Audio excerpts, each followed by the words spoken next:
Everyone, welcome back to my channel Wisdom Academy. I hope अब आप लोग KVS exam के लिए मेंटली और फिजिकली दोनों ही तरीकों से ठीक होंगे, क्योंकि अब हमारे एग्जाम के लिए एक दिन और कुछ घंटे ही बाकी हैं। क्योंकि आज का दिन ऑलमोस्ट जा चुका है, तो कुछ घंटे ही हैं। तो क्वेश्चन अब ये उठता है कि अब ये जो बचा हुआ टाइम है इसमें हमें क्या करना चाहिए और क्या नहीं करना चाहिए। ठीक है, तो सबसे पहले तो ये है कि अभी हमें अपने आप को ना मेंटली स्ट्रांग रखना है, फिजिकली भी ठीक रखना है। मेंटली स्ट्रांग क्यों? क्योंकि देखो केवीएस का पेपर जो है वो फर्स्ट टाइम ऑनलाइन होने जा रहा है, पहली बार ऑनलाइन हो रहा है। इससे पहले हमेशा ऑफलाइन होता था पेपर। सेकेंड चीज़ की 4 साल बाद पेपर हो रहा है, तो क्वेश्चन जो है दिमाग में थोड़े से बढ़ जाते हैं। कैसा लेवल होगा, कंपटीशन भी बढ़ चुका है, कैसे क्वेश्चंस आएंगे, कैसे पेपर आएगा, ये सारी चीज़ें हमारे दिमाग में चल रही होंगी। ठीक है, कहीं ना कहीं सबके दिमाग में चल रही होंगी। और तीसरी चीज़ ये कि केवीएस का जो पैटर्न है वो चेंज हो चुका है, तो उसके अकॉर्डिंग पेपर कैसा आएगा। तो बहुत सारी चीज़ें सबके ही दिमाग में चल रही होंगी। ऐसा नहीं है जिनका 21 तारीख को पेपर है वही ये चीज़ सोच रहे होंगे, नहीं।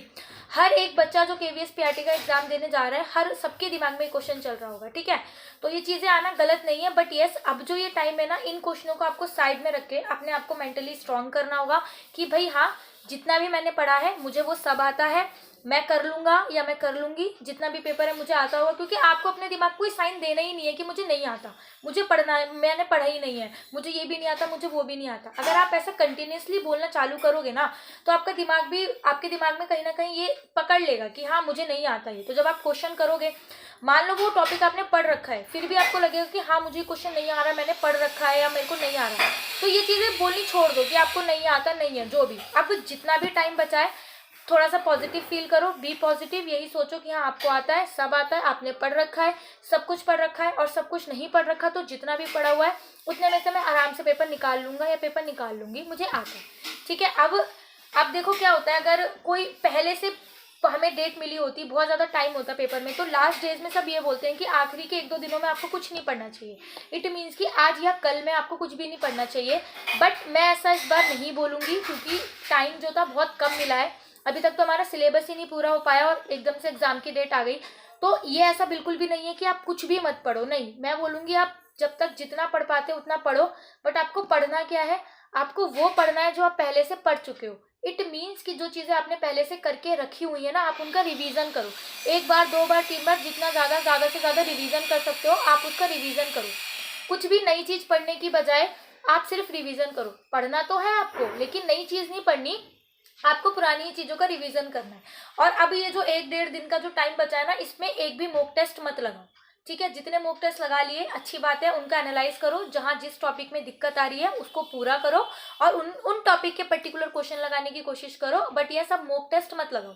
अगर अभी इस टाइम पे आप मॉक टेस्ट लगाते हो, देखो एक मॉक टेस्ट जाएगा अप्रोक्स 2 से ढाई घंटे आपके बोलेगा, फिर उसके आप उसको बाद आप उसको एनालाइज करोगे तो 2 घंटे वहाँ जाएंगे। फिर आपके दिमाग में आ जाएगा कि मॉक टेस्ट में इतने कम मार्क्स आ रहे हैं, मुझे तो कुछ नहीं आ रहा, ये नहीं आ रहा, ये टॉपिक नहीं आता, वो टॉपिक नहीं आता। तो आप उन टॉपिक के उसमें ही मतलब फंस जाओगे ये सब में कि ये टॉपिक नहीं आ रहा, ये टॉपिक नहीं आ रहा, ये टॉपिक नहीं आ रहा, क्योंकि हर मॉक टेस्ट में आपको हर क्वेश्चन नहीं आ सकता, ये फैक्ट है। तो आप उन टॉपिक में ही फंस जाओगे जो आपको नहीं पढ़े हुए या जो आपको नहीं आते, आप उसमें ही फंस के रह जाओगे कि आपको ये भी टॉपिक करना है, आपको वो भी टॉपिक करना है, ये भी टॉपिक करना है, जबकि ऐसा नहीं होना चाहिए। तो ये टाइम आपका क्या है कि आपको सिर्फ ज़्यादा से ज़्यादा रिवीजन करनी है। ठीक है, और आपको पढ़ते रहना है। और कब तक पढ़ते रहना है? जब तक कल रात तक आप पढ़ो, जब तक एग्जाम देने जा रहे हो तब आपको पढ़ना है, नहीं पढ़ना वो आपकी मर्जी। बट ये कल रात तक आप रिवीजन करते रहो, ज़्यादा से ज़्यादा रिवीजन करो, जितना ज़्यादा आप पढ़ सकते हो उतनी ज़्यादा रिवीजन करो। कोई भी नया टॉपिक पढ़ना अवॉइड करो, कोई भी नई चीज़ मत करो, मॉक टेस्ट मत लगाओ। बट यस, जो पुराने मॉक टेस्ट आपने दे रखे हैं आप उनका ही रिवीजन करो ज़्यादा से ज़्यादा, कि आपने कहाँ गलती करी थी, कैसे गलती करी थी, सो दैट आगे जा करके अगर आपके पास ये क्वेश्चन आता है तो आप उनको टैकल कर पाओ। ठीक है, अच्छे से उनको कर पाओ। और इस टाइम पे फिजिकली मेंटली रहना बहुत ज़्यादा ज़रूरी है, क्योंकि बहुत प्रेशर में आकर के, मेंटली प्रेशर में आकर के बीमार हो जाते हैं।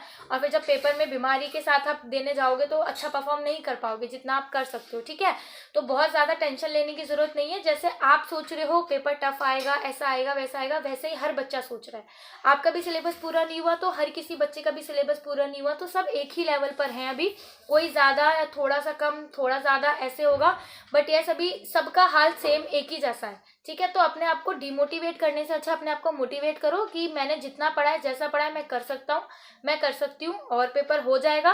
क्योंकि केवीएस कभी भी आउट ऑफ सिलेबस एग्जाम नहीं देता। बाकी आप जो भी टीजीटी पीजीटी के देख ही चुके हो, इतना कोई टफ एग्ज़ाम नहीं आने वाला है। बस बात है आपकी मेंटली कंडीशन की, कि आपका मेंटली कंडीशन कैसा है। अगर आपने सोच रखा है कि आप कर लोगे तो डेफिनेटली आप कर लोगे, बट अगर आप सोच रहे हो कि ये नहीं आता, वो नहीं आता, ये नहीं पढ़ा हुआ, वो नहीं पढ़ा हुआ, तो अब एक दिन में तो वैसे भी आप इतना ज़्यादा कुछ पढ़ नहीं सकते, इतना ज़्यादा कुछ कर नहीं लोगे, है ना।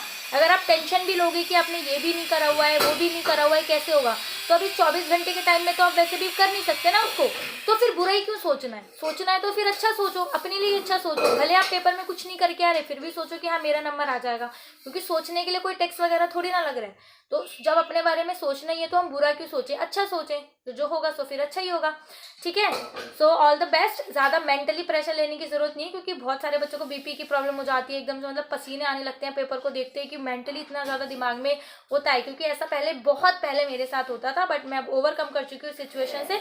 तो एग्जाम फोबिया काइंड ऑफ मुझे नहीं रह गया है। जो पेपर होगा वो देखा जाएगा, अच्छा आएगा बुरा आएगा कैसा जाएगा वो देखा जाएगा।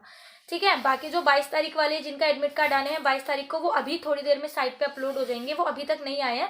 हो सकता है कि 1-1.5 घंटे बाद या शाम तक डेफिनेटली 22 तारीख वालों के भी एडमिट कार्ड आ जाएंगे। So all the best, tension लेने की जरूरत नहीं है, सब कुछ अच्छा होगा। Okay, all the best.